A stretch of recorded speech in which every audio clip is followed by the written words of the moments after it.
আসসালামু আলাইকুম। হ্যাঁ, ভালো আছেন? আসসালামু আলাইকুম, ভালো আছেন?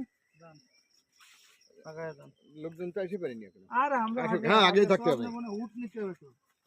মোস্তফার আগে উঠ নিয়ে ফেলাচ্ছি। হ্যাঁ মোস্তফা, তুমি তো ডিম পাবা, আমি তো উঠ পাবো। তুমি তো ডিম পাবা, আমি উঠ। তাড়াতাড়ি আসো।